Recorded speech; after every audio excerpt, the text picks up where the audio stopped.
Hello, I'm Ms. Swigart. And I'm Mr. Billings.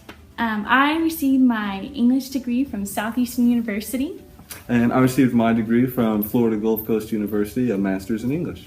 And this year we're both teaching 11th grade English. And I have been teaching this is my second year. Last year was my first year teaching at Winter Haven High School. And before that, I just taught each summer in Costa Rica. I've also been teaching for about 2 years now. My first year was on the university level as a graduate student, teaching composition. And the second year was in Southwest Florida at LaBelle High School, also teaching English 3. Cool. One fun fact about me is that I have a twin sister. She's actually my identical twin, and sometimes, especially when we were younger, we would switch places and no one would know. My fun fact isn't as fun, but I married my high school sweetheart, and we still today, anyway, love each other very much. Oh, that's cute.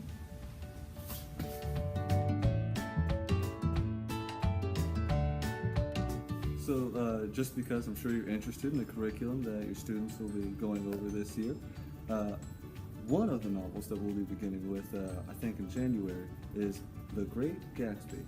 This is one of my very favorite novels, actually. It is centered around Jay Gatsby, you probably already know that, and one of the largest themes that we'll be exploring while reading it is the pursuit of the American dream and what that means. That was so cool. Very cool. Thank you. Another book we'll be reading is The Crucible.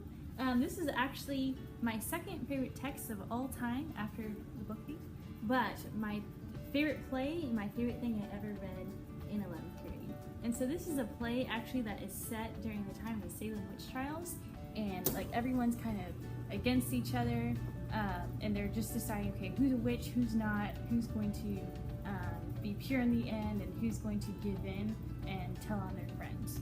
And so I think it's really exciting, suspenseful, but it also teaches you a lot about character, and you have to decide, who are you in this text? Are you Abigail or are you Elizabeth?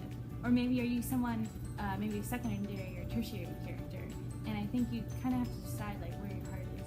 And I love that about it. Well said. Thanks, man.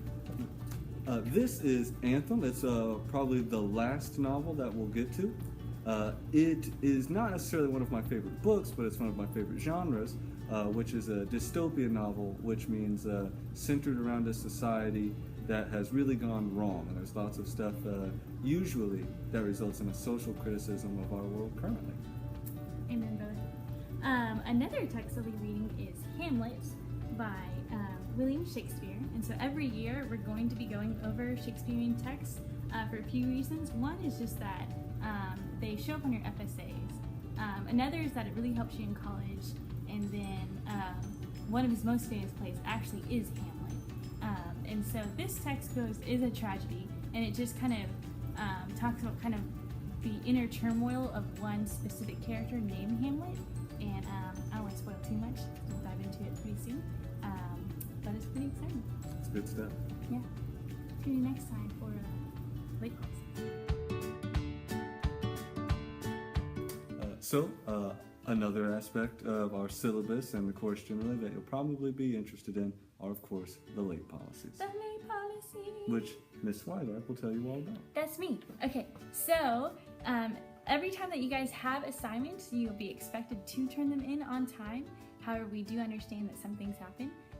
If you turn it in a day late, or even just a day late, it will be half credit automatically. You have up until a week to turn that in. However, there's one caveat. Okay, so you guys have these oops passes. So anytime that something happens in your life, say it's prom week and you're just like, oh my gosh, I didn't account for how much this would like take in my life, or say you're just swamped with so many projects or practice or church activities or things, then you have 2 opportunities with no explanation in which you can staple this to a handwritten or typed assignment, or if it's submitted to Canvas, you just fill in your name and the name of the assignment, and you just place it on my computer. And then you have that just up to a week to turn it in on time with no penalties or deductions. After that week, though, you don't have any more opportunities because the half mark or the half credit mark is already over. So do your work, be smart, go to college. Get it in on time.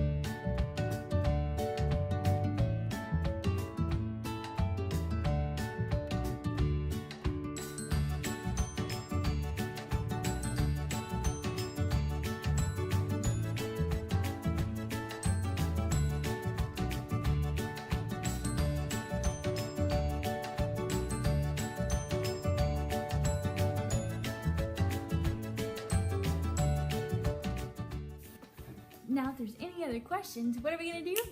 We're going to check the syllabus. The syllabus! Yes, Yeah.